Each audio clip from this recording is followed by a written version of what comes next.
Governador, reforma da Previdência, que pipinaço, qual opinião que o senhor tem a respeito desse mega pepino que o Brasil está enfrentando ou vai enfrentar? Olha, para ter uma opinião mais elaborada, é preciso que apresente todo o projeto, né? Falar sem ver o texto da reforma é complicado, mas eu diria que hoje, para emitir uma opinião, eu diria que os pobres e os de baixa renda não podem pagar o preço de uma reforma da Previdência. Então, até porque não é aí o problema mais grave previdenciário. Eu diria que o maior problema no Brasil hoje da Previdência, são as previdências estaduais. Do ponto de vista de necessidade emergencial hoje, são as previdências dos estados, que chegaram a um nível, eu diria, de colapso. Em segundo lugar, eu diria aproximar a previdência pública do que é a previdência do trabalhador em geral, que no Brasil se criou dois públicos com direitos muito distantes. A quase totalidade dos trabalhadores do Brasil e quem tem função pública, quem tem cargo público.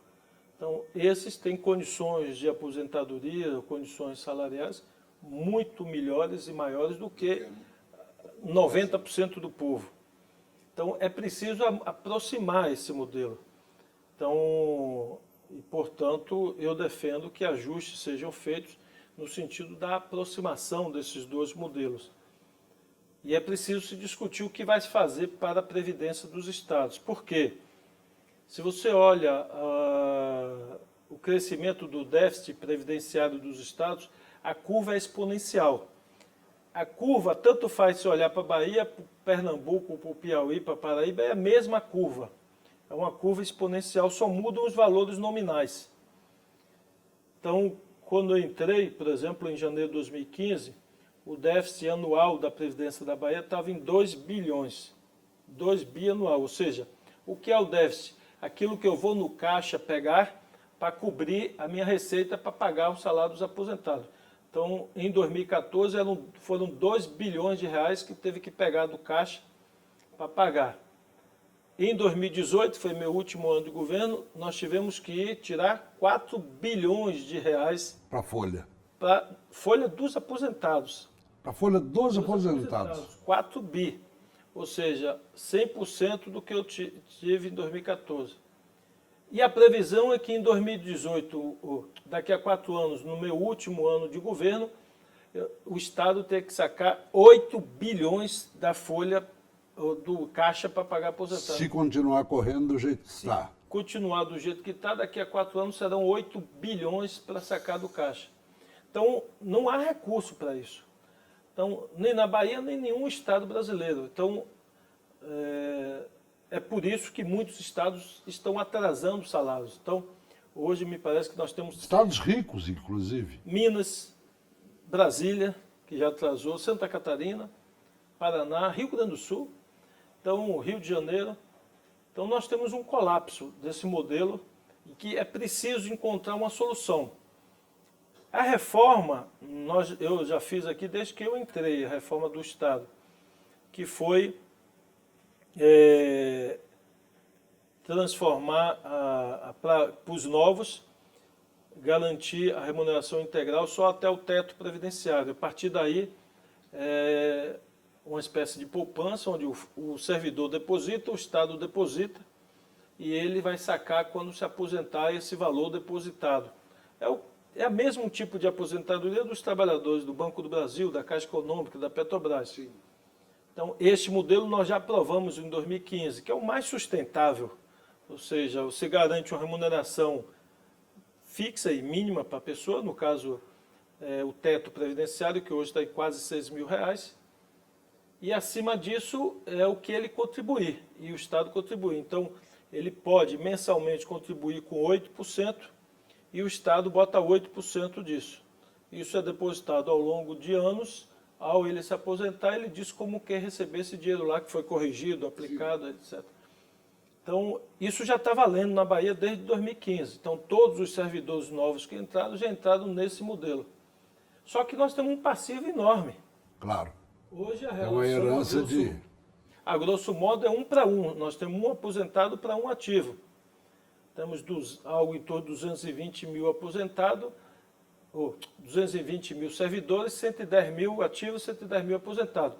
Mas algumas categorias, como é o caso de professores, essa curva já foi invertida há tempo. Professor, por exemplo, nós temos 54 mil trabalhadores da educação aposentados e temos hoje 27 mil da ativa.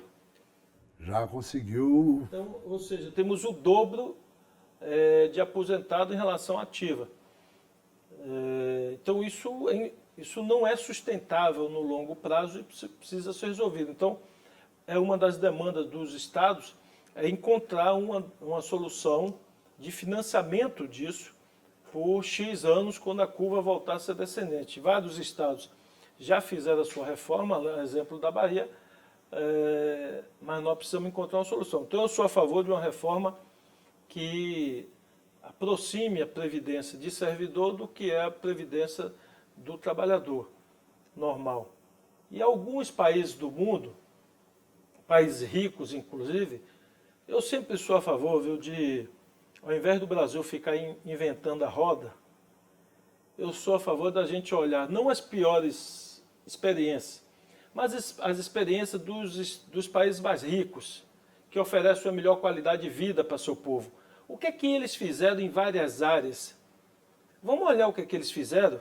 E eu acho que as soluções, nós poderíamos, ao invés de estar inventando, olhar a solução desses países. Por exemplo, a Alemanha.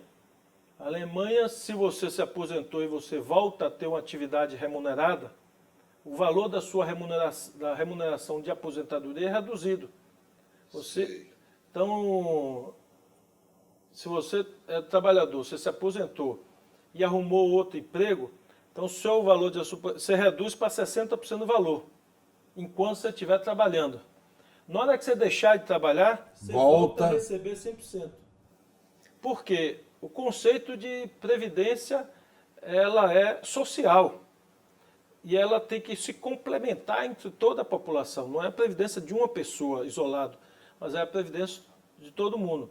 Lá, por exemplo, não tem acúmulo de aposentadoria no setor público. Aqui no Brasil tem. Tem gente que tem 2, 3, 4 aposentadorias públicas do setor público. Sim. Se a Alemanha, que é o 4º ou 5º país mais rico do mundo, não faz isso, por que nós vamos fazer? Então, eu acho que muitas coisas, se nós olhássemos o que outras nações ricas do mundo fazem, eles são ricos, não fazem o que a gente faz. Não mantêm os privilégios que a gente mantém aqui. Então, lá não tem acúmulo de aposentadoria. Você só recebe... Eu tive com o embaixador e o ministro aqui na minha sala, ele me disse, governador, lá você pode ser professor, pode ser auditor fiscal, é o seguinte, qual é a aposentadoria que você quer escolher? Você tem direito. Pode ser até a mais vantajosa, mas você não vai receber 3 aposentadorias, uma para cada atividade que você fez ao longo da sua vida. Aqui no Brasil, não. Tem gente com 2, 3, 4, tem políticos com 2, 3, 4, não só políticos, outras pessoas que acumulam recebimento de... Vou dar um exemplo, também não tem em outros países. Você tem um casal, por exemplo, de funcionários públicos, pode ser promotores do Ministério Público, pode ser de juízes. Cada um tem um teto salarial, 38 mil. Vamos supor um casal que recebe, são casados os dois, um vem a óbito, por qualquer razão, e fica viúvo. Ou seja, por que essa pessoa vai receber o salário integral do outro? Se já tem o seu próprio... Se ele já criou os filhos, se ele tem sua própria remuneração, está no teto. Por que ele faz jus a essa pensão da outra pessoa? Essa pessoa tem o seu trabalho, tem a sua remuneração. Então,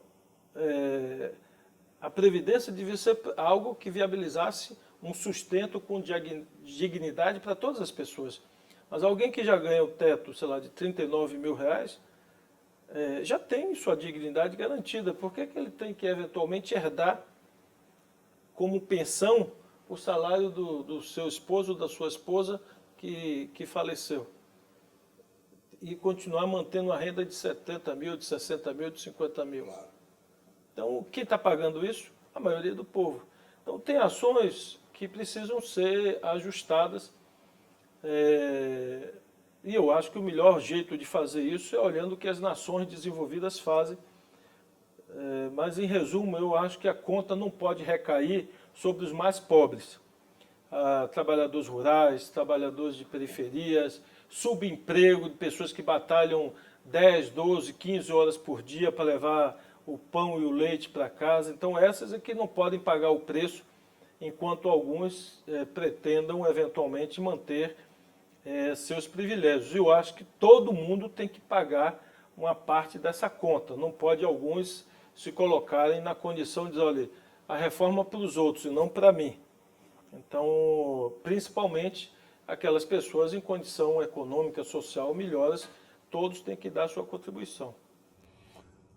Já estamos encerrando, governador. Há uma ameaça de uma reforma trabalhista aí, que dizem que o sonho da Avenida Paulista é que acabe 13º salário, que acabe a garantia de férias e que acabe até a justiça trabalhista. Se o seu patrão te manda embora, você vai se queixar ao bispo. O senhor não vê, o senhor sendo governador de um estado em que há um percentual de trabalhadores tão grande, o senhor não vê com temor o risco de que conquistas dos seus avós possam ser derrubadas de uma hora para outra?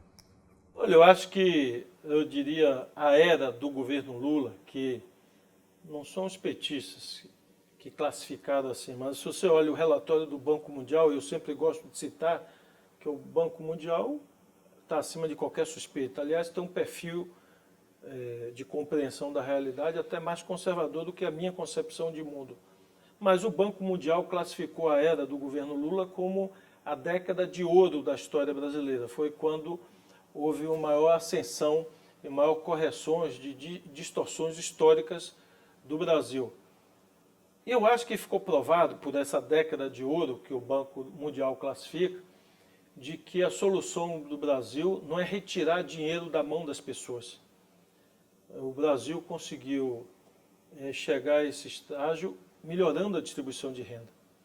Outras nações do mundo seguiram o exemplo do Brasil e cada um ao seu jeito, todos eles depois da experiência brasileira também criaram programas de renda mínima, garantindo, portanto, uma capilaridade da renda que mantenha o consumo e mantenha, portanto, a atividade econômica. O que mantém o comércio e a produção industrial e agrícola é ter base econômica que garanta a demanda desses produtos. Então, o que aconteceu de 2014 para cá é que se derrubou completamente a demanda com o crescimento do desemprego, a ausência de políticas de transferência de renda.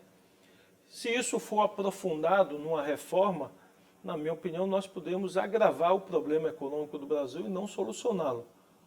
Porque ninguém emprega outra pessoa somente porque a mão de obra está muito barata. Você não contrata uma segunda empregada doméstica, para quem tem empregada doméstica, só porque ela ficou 20% mais barata a mão de obra. Você contrata se você tiver o que fazer. No caso de uma loja comercial, você só contrata o segundo empregado, não adianta dizer, ficou 20% mais barato a mão de obra. Você vai contratar o segundo empregado para a sua padaria ou sua lanchonete, por quê? Se você não está vendendo, você vai dizer, eu vou contratar para quê se eu não estou vendendo? Você só contratará um segundo funcionário se você aumentar a sua venda. Aí diz, estou precisando contratar o segundo, porque já estou atendendo mal a clientela. Então você vai contratar o segundo. Então, se você aumentar a venda, você precisa de renda na mão das pessoas para aumentar o consumo. Então, eu acho que a era Lula comprovou que essa solução não é a ideal. Se ajustes precisam ser feitos, eu acho que precisam, na relação trabalhista, dar mais estabilidade, mais segurança jurídica. Isso precisa ser feito, porque muitas vezes, e olhe que eu fui durante muitos anos sindicalista, se criou também uma instabilidade, uma insegurança jurídica, onde mesmo aqueles empresários que passaram a cumprir seus direitos, eventualmente caíam na mão, desligavam algum funcionário, esse funcionário reclamava, às vezes ia no escritório de advocacia reclamar um item só. Deixei de receber isso. Eu estou dizendo isso com toda a propriedade, que eu fui sindicalista há muitos anos. O escritório de advocacia em geral tem uma petição padrão. Diz, olha, já que vai reclamar isso, vamos reclamar logo tudo aqui, porque se a empresa perder o prazo, você já ganha tudo. E o funcionário muitas vezes diz, mas isso eu já recebi. Ah, bota aqui, já assina aqui e vamos dar entrada assim. E muitas vezes a gente, tanto como sindicalista, depois em outras funções públicas, a gente tem diversos relatos de pessoas que, às vezes, um pequeno ou médio empresário que não tem uma assessoria jurídica, tem que contratar um escritório de advocacia, às vezes esse escritório perde o dia da audiência e o empresário é condenado a pagar de novo tudo que ele já pagou só porque ele faltou, o advogado dele faltou no dia da audiência. Então isso cria uma instabilidade jurídica enorme que acaba elevando o custo. Nós não estamos falando de retirada de nenhum direito, ou seja, é o mínimo de segurança jurídica para quem cumpriu os seus deveres, eventualmente não seja condenado a pagar duas vezes muita coisa. E a gente percebeu que, ao longo de anos, houve eu diria, um crescimento dessa insegurança jurídica. Então, eu acho que tem ajustes que precisam ser feitos, que deem mais segurança jurídica e não necessariamente retirada de direitos, segurança jurídica para as duas partes. E para, eventualmente, condenar essa litigação de má-fé e que busca apenas a oportunidade de uma ausência numa audiência ou de um erro numa defesa para que, eventualmente, o empresário seja condenado a pagar aquilo que já pagou muitas vezes. Então, eu acho que não se trata de retirar direito das pessoas, se trata apenas de melhorar a segurança jurídica do sistema. E, eventualmente, eu acho que alguns custos da burocracia brasileira muito elevados. Não se justifica uma justiça que ela sozinha custa mais caro do que tudo que ela ajudou a resolver no ano. Então, quando isso acontece, alguma coisa está errada. Porque se o Estado criou uma justiça, que no caso é a Justiça do Trabalho, para solucionar problemas econômicos na relação capital-trabalho, o custo dela, do funcionamento dessa máquina para corrigir problemas, tinha que ser infinitamente menor do que aquilo que ela devolve ao bolso do trabalhador. Mas, por exemplo, nós tivemos anos seguidos onde quase que se equiparou o custo da Justiça do Trabalho com aquilo que foi pago aos trabalhadores nas decisões judiciais. Aí é quase que dizer o seguinte, ó, se você fechar isso aqui, é melhor você pegar esse dinheiro e dar direto aos trabalhadores, ao invés de ficar mantendo um custo desse. Então, eu acho que é preciso modernizar a estrutura. Eu sou a favor da manutenção da Justiça do Trabalho. Agora, ela se tornou muito gigante e muito cara de ser mantida. Aliás, e não necessariamente eficiente. Então, repito, você não pode ter o mesmo valor do que você está dando de ganho para toda a sociedade. Você imagine, todas as causas somadas no Brasil, isso equivale ao custo da Justiça do Trabalho. Então, alguma coisa está errada. Você não pode bancar uma estrutura tão cara para o contribuinte bancar. Então, acho que você não precisa necessariamente extinguir, ou é preciso modernizar, é preciso agilizar, é preciso dar mais segurança jurídica para a relação de trabalho e para aqueles, eu diria, aquilo que já foi pago corretamente. Então, não há hipótese, na minha opinião, de ficar criando insegurança jurídica. A insegurança jurídica na relação de trabalho, isso sim gera muito desemprego. Você cria uma insegurança do empresário querer contratar algum empregado ou mais um empregado, porque ele tem muito receio de ter que gastar muito com advogados para comprovar que ele já fez aquilo que era a obrigação dele fazer. Então, mais uma vez, eu acho que em vez de acabar com a Justiça do Trabalho ou retirar direitos, são duas medidas absurdas. Você acaba com o julgamento ou com a justiça ou retira os direitos. Eu acho que não, você tem que corrigir aquilo que é a distorção desse modelo. De um lado, garantir o direito, mas também garantir a segurança jurídica para os empresários que andaram, eventualmente, fazendo pagamentos corretos. Governador, vamos encerrar falando de um amigo seu, Luiz Inácio Lula da Silva. Como é que o senhor vê a situação em que ele se encontra, qual é a sua opinião a respeito da situação em que ele se encontra e qual é a expectativa que o senhor vê para ele?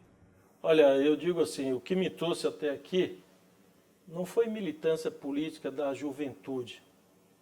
Aliás, eu nunca fui militante de DA nem de Grêmio Estudantil, nunca tive militância estudantil. O que me trouxe até aqui foi indignação com injustiça. Toda vez que, desde adolescente, criança, minha mãe contava que eu ficava muito revoltado, indignado, toda vez que eu via alguma injustiça acontecendo. Eu diria que a maior injustiça que eu vi em toda a minha existência, eu completei esse ano 56 anos de idade, a maior injustiça é o que fizeram e estão fazendo com o ex-presidente Luiz Inácio Lula da Silva. Eu reputo como o melhor e maior estadista e presidente que esse país já teve, que fez diversas, centenas de medidas e políticas públicas acertadas que deram resultado concreto na vida das pessoas, o Bolsa Família, o Água para Todos, o Minha Casa Minha Vida, o acesso às universidades, acesso às escolas técnicas.